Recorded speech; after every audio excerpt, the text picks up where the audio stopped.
Hello and good morning everyone. आज हम start करेंगे अपने क्लास 6 के सेकंड चैप्टर को, जो कि पॉलिटिकल से है, और उसके पार्ट 1 से स्टार्ट हम करने जा रहे हैं, इंट्रोडक्शन से। ओके, चैप्टर का नाम है प्रेजुडिस एंड डिस्क्रिमिनेशन। ये बहुत सिंपल वर्ड्स हैं, बहुत डेली यूजेस में भी आते हैं। लोग बोलते हैं डिस्क्रिमिनेशन नहीं होना चाहिए, लोगों को प्रेजुडिस नहीं करना चाहिए। इस तरीके के वर्ड्स लोग मोस्टली यूज करते हैं। हमारे न्यूज़पेपर्स में ये बातें अक्सर ये वर्ड्स लिख के आते हैं। तो आज हम क्लास 6 के बच्चों को समझाएंगे कि इनका मतलब क्या होता है और कैसे आप ये अच्छी चीजें हैं या खराब हैं, आज आप खुद ही जज करोगे। आज हम मेन 3 टॉपिक्स पढ़ेंगे। पहला, जो कि हमारे चैप्टर के नेम से ही है, प्रेजुडिस। दूसरा पढ़ेंगे स्टीरियोटाइप, और थर्ड पढ़ेंगे डिस्क्रिमिनेशन। ओके, तो इन तीनों टॉपिक को पढ़ने के बाद आप लास्ट में जज कर सकते हैं कि इन तीनों में डिफरेंस क्या है, और ये तीनों जो चीजें हैं, प्रेजुडिस, स्टीरियोटाइप या फिर डिस्क्रिमिनेशन, ये सही है समाज के लिए या हम सब के लिए, या ये गलत है। So let's start with the first topic, prejudice. What is prejudice? होता क्या है प्रेजुडिस? प्रेजुडिस, अगर हम इसको 2 पार्ट में डिवाइड करें तो हमारे पास 2 अलग अलग वर्ड निकल के आते हैं। पहला निकल के आता है प्री, मतलब बिफोर, कोई भी चीज का पहले का भाग, और जुडिस मतलब जज करना। प्रेजुडिस क्या मतलब हुआ? पहले ही किसी को जज कर लेना। लाइक मैं उससे मिली नहीं हूं, मैं उस व्यक्ति को जानती नहीं हूं, मैं उस ग्रुप ऑफ ऑर्गेनाइजेशन को मैं जानती नहीं हूं, लेकिन मैंने पहले ही दिमाग में बना लिया है उसके लिए किसी टाइप का कोई भी जो थॉट है वो बना लिया है। और मोस्टली प्रेजुडिस यूज होता है निगेटिव वेज में। ओके, हमेशा आपको याद रखना है, प्रेजुडिस हमेशा निगेटिव वेज में यूज होता है। इसे जब भी किसी के लिए गलत धारणा बना के बात की जाती है। लाइक मैं किसी व्यक्ति से मिली नहीं हूं और मैं उसके लिए मान लूं कि वो अच्छा नहीं है, वो बात करने का ढंग उसका अच्छा नहीं है, वो कोई अच्छे काम नहीं करता है, ठीक है, जैसे अलग अलग तरीके की चीजें बना लूं। अच्छा, ये गरीब है तो इसको मैनर नहीं होगा, कुछ ऐसी चीजें, मतलब जो हम किसी व्यक्ति से, किसी ग्रुप से, किसी नेशन के लोगों से कभी मिले नहीं हैं और हम उनके लिए पहले से धारणा बना लेते हैं। प्रीजुडिस, पहले से उनको जज कर लेते हैं, प्री जज कर लेते हैं, उस वर्ड को हम बोलते हैं प्रीजुडिस।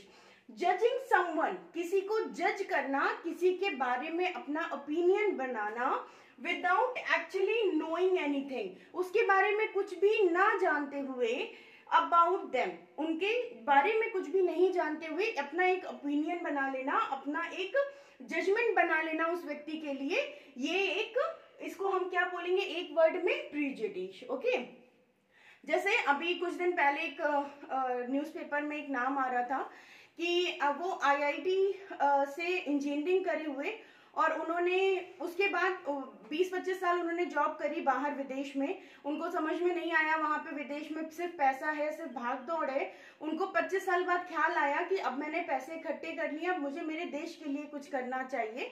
और वो अपने गांव वापस आए, वहां से जो भी उन्होंने मनी कलेक्ट करा था वो सारा लेके और अपने गांव के डेवलपमेंट में उन्होंने लगा दिए। ठीक है, आज के टाइम पे वो धोती कुर्ता पहनते हैं, नॉर्मल लोगों के साथ बैठते उठते हैं, इंग्लिश भी नहीं बोलते हैं, अपनी जो वहाँ की नेटिव लैंग्वेज है वो बोलते हैं।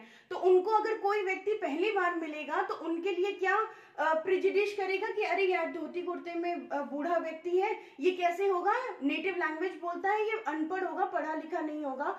और अगर अनपढ़ नहीं भी है तो शायद ये इतना भी, मतलब इसको हम नहीं कह सकते कि ये विदेश गया हो। लेकिन जब लोग उनके बारे में जानते हैं, पढ़ते हैं और दूसरे लोगों से उनके बारे में सुनते हैं, तब उन्हें पता चलता है अरे भाई इन्होंने तो आईआईटी करी हुई है, ये तो विदेश से वापस आए हैं, 25 सालों तक ये विदेश में रहे भी हैं। तो इस तरीके की धारणा, हम किसी को बिना जाने उसके बारे में, उसके हुलिये से, उसके रंग रूप से उसको अगर हम जज करते हैं तो this is called as a prejudice. We may have strong, हमारे पास क्या होना चाहिए प्रेजुडिस के लिए। ऐसा नहीं कि किसी ने कह दिया और आपने अनसुना कर दिया, उसको हम प्रेजुडिस करेंगे, नहीं। प्रेजुडिस किसे कहेंगे?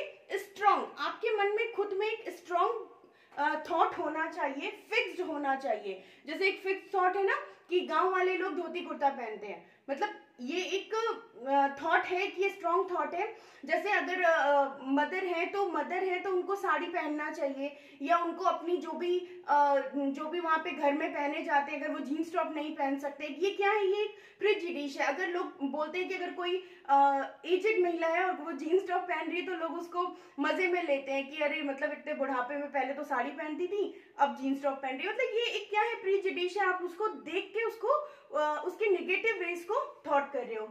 Negative opinions about certain people, किसी सर्टेन पीपल के लिए, सबके लिए नहीं, किसी कुछ एक ग्रुप के लिए, किसी एक पर्टिकुलर पर्सन के लिए, उसके हुलिये से संबंधित या उसके बैकग्राउंड से संबंधित, ये या फिर वो जहां रह रहा है उस जगह से संबंधित। देयर कल्चर की अगर हम बात करें छत्तीसगढ़ और झारखंड की, तो मोस्टली माना जाता है शायद आज से 100 साल पहले वहां पे सिर्फ जंगल थे, तो आज भी लोग उसको ऐसे ही समझते हैं कि छत्तीसगढ़ और झारखंड जो एरिया है वो आज भी पिछड़ा हुआ है, जबकि ऐसा नहीं है, वो भी उतना ही डेवलप है जितने बाकी जो हमारे राज्य हैं वो सारे।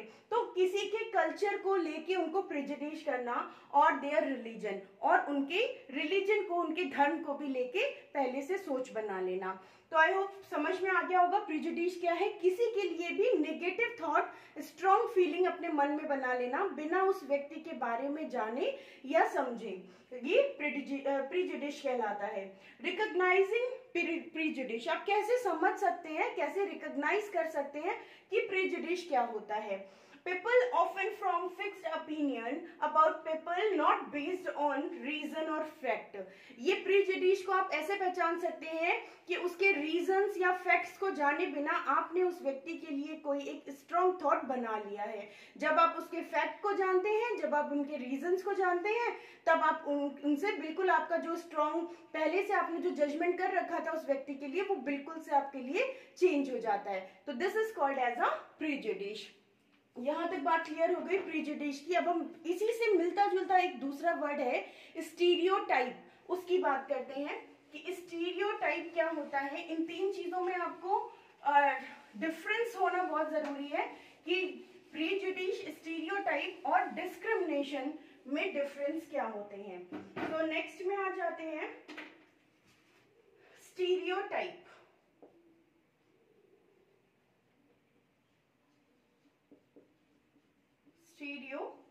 स्टीरियोटाइप क्या होता है? It is drive from the two Greek words, first is stereos और द सेकेंड इज टाइपोस। ये दो ग्रीक वर्ड्स हैं, उनसे ये वर्ड ड्राइव हुआ है, जिसका मतलब होता है स्टीरियो मीन्स होता है सॉलिड, ओके, या फिर फर्म। किसी चीज का बिल्कुल दृढ़ होना, बिल्कुल अडिग होना कि आप उसको अपने मन से निकाल ही नहीं पाओ, this is solid, okay. And typo means होता है इम्प्रेशन। आपने कहावत सुनी होगी, first impression is the last impression. अगर आप किसी से पहली बार मिलते हैं और वो आपसे बहुत अच्छे से बात करता है, वो बहुत अच्छे से आपको समझता है, आपको लगता है यार ये कितना अच्छा बंदा है ना, फर्स्ट इंप्रेशन, है ना। और अगर आप उससे पहली बार मिलते हैं और उसका इंप्रेशन आप पे बहुत, जैसे लड़ाई झगड़ा करता है वो आपको दिख गया, या उसने आपसे ढंग से बात नहीं करी, इस तरीके से, तो आप पहली बार में ही उसका क्या जजमेंट बना लेते हैं कि यार ये बंदा बहुत लड़ाकू है, इससे थोड़ा दूरी बना के रखो। या जो पहली बार बहुत अच्छे से पेश आता है, आपको बहुत अच्छे से आपके सामने आता है, उसको बोलते हैं यार ये बंदा बहुत जेन्युइन है। और नेक्स्ट टाइम जब आप उसको लड़ते झगड़ते देखते हो तो आप सोचते हो कि यार ये उस दिन तो बड़ा पोलाइटली बात कर रहा था, आज इसको क्या हो गया।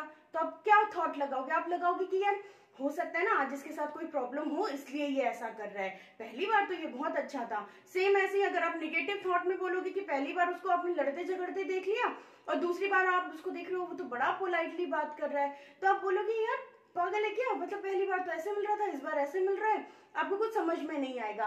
तो ठीक वैसे ही स्टीरियोटाइप होता है जो कि दो ग्रीक वर्ड से ड्राइव होके बना है, stereo and typos. Stereo means होता है सॉलिड या फर्म, और टाइपोज मीन्स होता है इंप्रेशन। किसी भी व्यक्ति के बारे में, किसी भी ग्रुप के बारे में, किसी भी जेंडर के बारे में, कास्ट के बारे में, रिलीजन के बारे में अगर आप एक सॉलिड इंप्रेशन अपने दिमाग में बना लेते हैं, it is called as a stereotype. जैसे हम हिंदू महिलाओं में माथे पे जो बिंदी लगाते हैं, ये एक स्टीरियोटाइप लोगों के दिमाग में है कि अगर आप हिंदू हैं, महिला हैं, अगर आप शादीशुदा हैं तो आपके माथे पे बिंदी होनी चाहिए। ये क्या है, स्टीरियोटाइप थॉट है हमारा। ऐसा करना कहीं कुछ वो नहीं है कि नहीं, जो नहीं कर रहा है वो अपनी फैमिली से प्यार नहीं करता है, जो ऐसा नहीं कर रहा है, ठीक है। अगर आप अपने घर में पूजा पाठ करते हैं तो आपके घर में तरक्की हो रही है। हाँ, इट इज ट्रू कि अगर आप पूजा पाठ कर रहे हैं आपके घर में हो रही है तरक्की, लेकिन अगर कोई मन से भी दिल भगवान को याद कर रहा है तो उसके लिए भी तरक्की हो रही है। लेकिन लोग बोलते हैं नहीं, सुबह दिया बत्ती करनी है। मतलब क्या है, स्टीरियोटाइप है। आपके दिमाग में वो चीजें इतनी सॉलिड फॉर्मली बना दी गई हैं, या आप शुरू से उन चीजों को देखते आ रहे हैं कि आज उस चीज को निकालना दिमाग से आपके लिए खराब हो जाएगा, है ना, या आप निकाल नहीं सकते।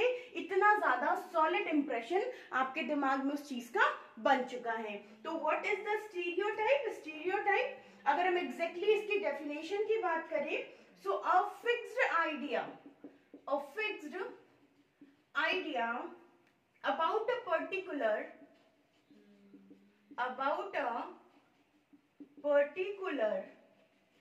टाइप ऑफ पर्सन, किसी भी टाइप ऑफ पर्सन के लिए, टाइप ऑफ पर्सन और थिंग, किसी भी सामान के लिए भी हो सकता है, किसी जगह के लिए भी हो सकता है, जरूरी नहीं है किसी पर्सन के लिए ही हो, ओके, विच इज ऑफन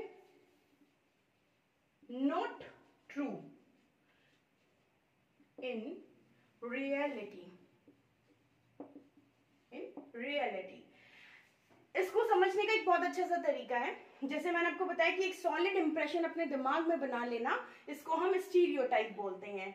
अगर डेफिनेशन की बात करें तो अ फिक्स्ड आइडिया, एक ऐसा विचार, about a particular type of person और थिंग, किसी सामान के लिए या किसी पर्सन के लिए ऐसा एक particular idea which is often not true, जो ट्रू नहीं है, सत्य नहीं है, उसके बारे में आपको जो कहा जाता है, जो रियलिटी से बिल्कुल अलग है। जैसे कहा जाता है कि लड़कियां अच्छा स्पोर्ट्स नहीं खेलती हैं, है ना, गर्ल्स जो है वो अच्छा स्पोर्ट्स नहीं खेलती हैं, लेकिन इन सारी चीजों को हमारे जो देश की महिलाएं हैं या वर्ल्ड लेवल पे जो गर्ल्स हैं उन्होंने पूरी तरीके से नकारा है, और हर एक लेवल, हर एक गेम में, हर एक जॉब में वो आगे से आगे बढ़ के आई हैं, ठीक है। दूसरा एक थॉट होता है, एक स्टीरियोटाइप लोगों के दिमाग में होता है कि बॉयज आर मेसी, जो बॉयज होते हैं वो गंदगी से रहते हैं, उनको साफ सफाई से ज्यादा मतलब नहीं है, जबकि ऐसा नहीं है। बहुत सारे घरों में आप भी देखते हैं, हम भी देखते हैं कि जो जेंट्स हैं, जो बॉयज हैं, वो भी बहुत ज्यादा बढ़ चढ़ के सफाई में हिस्सा लेते हैं,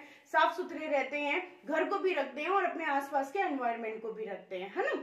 तो ये कुछ वुमेन जो है उनको घर का जो लुक आफ्टर है वो घर का करना चाहिए, है ना, बाहर का काम करें या ना करें, वर्किंग वुमेन बने ना बने, लेकिन अगर वो एक महिला है, गर्ल है, तो उसको घर का सारा काम आना चाहिए। ये सारे थॉट्स क्या हैं, स्टीरियोटाइप हैं, इतने फिक्स्ड हैं आपके दिमाग में कि अगर कोई आपको इसका अपोजिट करके देता है या आपको बोलता है कि नहीं ये चीज गलत है, तो शायद आप उस पर नाराज होने लगेंगे कि ऐसा नहीं है, जो चीज ये है ये सत्य है, ये हर जगह होती है, इसको सब लोगों ने प्रमाणित किया है। तो कुल मिला के क्या है स्टीरियोटाइप, एक इतना फॉर्मली, इतना सॉलिड इंप्रेशन आपके दिमाग में शायद बचपन से आप देखते आ रहे हैं और आज भी है और शायद कल भी रहेगा, लेकिन वो रियलिटी से बिल्कुल अलग है। जैसे लड़कियां भी अच्छा स्पोर्ट्स खेलती हैं, लड़के भी सफाई से रहते हैं, महिलाएं भी बाहर जाके काम कर सकती हैं, जरूरी नहीं है कि घर का ही काम करें।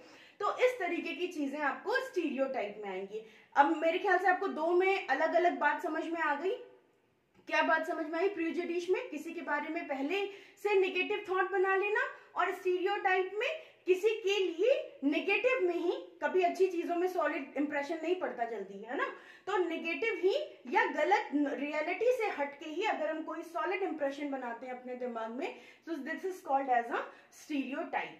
अब हम आ जाते हैं अपने लास्ट और थर्ड वर्ड पे, जिसका नाम है डिस्क्रिमिनेशन। आपके पूरे चैप्टर में इसी चीज को बताया गया है और डीपली बताया गया है। यहाँ पे हम लोग सिंपली इस चीज को पढ़ेंगे, डिस्क्रिमिनेशन, ठीक है। डिस्क्रिमिनेशन, अगर इसको हम हिंदी में बात करें तो इसका नाम होता है भेदभाव, किसी भी तरीके का भेदभाव करना, which one is related from the gender, from caste, from religion, from race, किसी भी चीज में भेदभाव करना, किसी भी व्यक्ति से, किसी भी ग्रुप से, किसी भी जनता में या किसी से, तो this is called as a discrimination. जैसे अगर हम इसकी बात करें तो ये सबसे ज्यादा होता है रेस,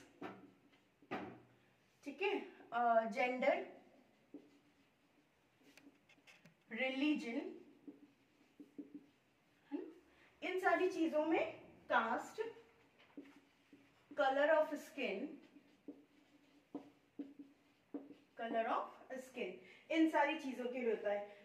तो अगर इसकी हम डेफिनेशन की बात करें डिस्क्रिमिनेशन की, सो ट्रीटिंग वन पर्सन और वन ग्रुप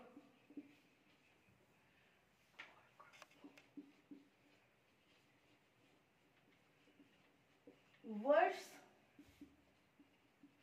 देन अदर्स, दूसरे ग्रुप या दूसरे लोगों से बहुत ज्यादा वर्स कंडीशन, वर्स मतलब बेकार कंडीशन में भेदभाव करना, उनको नीचा दिखाना, उनके अंदर ऐसी चीजें करना कि तुम नहीं कर सकते, तुम नहीं कर पाओगे। जैसे अगर हम बात करें पुराने, जैसे हम लोगों ने अभी हिस्ट्री में भी पढ़ा, फिर हमने फर्स्ट चैप्टर पॉलिटिकल में भी पढ़ा कि हमारे जो 4 वर्ण थे, ब्राह्मण क्षत्रिय शूद्र और ब्राह्मण क्षत्रिय वैश्य और शूद्र, तो जो बाकी 3 जो लेवल थे ब्राह्मण क्षत्रिय और वैश्य, ये अपने आप को अपर कैटेगरी मानते थे, जबकि जो लास्ट जो कैटेगरी थी शूद्र की, उनको सबसे नीचा माना जाता था। तो उनके साथ भेदभाव किया जाता था कि अगर उनके साथ डिस्क्रिमिनेशन किया जाता था कि आप मंदिर में नहीं आ सकते हैं, ठीक है। गलती से अगर कोई बच्चा भी उनके मंदिर में चढ़ जाता था तो उस पूरे मंदिर को गंगा जल से धुला जाता था। इस तरीके के भेदभाव किए जाते थे, उनसे हमेशा छोटे काम कराए जाते थे, पढ़ने लिखने का हक नहीं था उन शूद्र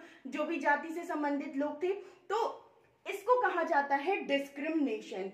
किसी भी चीज में, किसी भी रिलीजन में, धर्म में, जेंडर में, जैसे महिलाओं के लिए था कि उनके लिए पर्दा प्रथा बहुत जरूरी है, मुंह ढकना, ठीक है, पूरा कवर अप होना अपने आप को, वो शास्त्रास्त्र नहीं सीख सकती हैं, वो तलवारबाजी नहीं सीख सकती हैं, वो धनुष, ये सब चीजें नहीं सीख सकती हैं, क्योंकि ये जेंट्स का काम है, क्योंकि ये मेल पर्सन का काम है। लेकिन इस डिस्क्रिमिनेशन से धीरे धीरे हम ऊपर उठ रहे हैं और हम क्या कर रहे हैं, आगे बढ़ रहे हैं और इन सारे भेदभाव को लगभग खत्म कर रहे हैं। आपकी बुक में दिया हुआ है अपार्थेड फ्रॉम द, जो नेल्सन मंडेला के बारे में, उनके बारे में भी हम थोड़ा सा पढ़ेंगे नेक्स्ट वीडियो में। यहाँ तक आई थिंक आपको अगर 3 चीजों की बात करें तो ये क्लियर हो गई है ना। डिसेबिलिटी भी आप इसमें लिख सकते हो, डिसेबिलिटी। एक IAS है अभी हाल ही में, ईरा, उनका नाम आता है कि वो हाइट में शायद 3 फुट की हैं, ऐसे कुछ हाइट है उनका, 3 और 4 फुट की है, मुझे इतना क्लियर नहीं है। और लेकिन उनको डिसेबल कर दिया गया था कि वो IAS एग्जाम उन्होंने 3 बार क्वालिफाई किया और उनको पोस्ट नहीं दी जा रही थी, जस्ट बिकॉज कि हमारे यहाँ डिस्क्रिमिनेशन हो रहा था डिसेबिलिटी को लेके, है ना। तो ऐसे ऐसे जो न्यूज है, जो चीजें हैं, वो हमें आसपास अपने देखने को मिलती हैं कि किस तरीके से डिस्क्रिमिनेशन किया जाता है महिलाओं के साथ, बच्चों के साथ, या जो अंग्रेज थे उन्होंने डिस्क्रिमिनेशन किया काले गोरे के साथ। बहुत एक फेमस मुहावरा है अंग्रेजों का कि dogs and Indians are not allowed, है ना। उनके जो क्लब्स होते थे, उनके जो बड़े बड़े जगह होते थे जहाँ वो बैठते उठते थे, रेस्टोरेंट, जो भी होटल्स होते थे, तो वहाँ पार्टीज होती थी, तो वहाँ पे ये एक बोर्ड लगा दिया जाता था। तो इसको आप क्या कहोगे, ये डिस्क्रिमिनेशन था by the Britishers to the Indians, Indians के लिए ये डिस्क्रिमिनेशन किया जाता था। तो ये 3 चीजें आपको समझ में आ गई। प्रीजुडिस, जिसका मतलब होता है कि आपको जब प्रीजुडिस, स्टीरियोटाइप, और थर्ड हम लोगों ने पढ़ा डिस्क्रिमिनेशन, है ना। तो पहले वाले में क्या पढ़ा था, किसी के बारे में प्रीजुडिस बना लेना। स्टीरियोटाइप में क्या पढ़ा था, एक सॉलिड नेगेटिव थॉट किसी ग्रुप या पर्सन के लिए बना लेना। और लास्ट में हमने पढ़ा डिस्क्रिमिनेशन, जिसका मतलब होता है भेदभाव करना। ये 3 चीजें थी आपकी बुक में। अब हम नेक्स्ट वीडियो में पढ़ेंगे, थोड़ा सा नेल्सन मंडेला के बारे में पढ़ेंगे और भी डिस्क्रिमिनेशन से रिलेटेड, स्टीरियोटाइप से रिलेटेड नेक्स्ट टॉपिक्स को पढ़ेंगे। मिलते हैं नेक्स्ट वीडियो में, तब तक के लिए गुड बाय।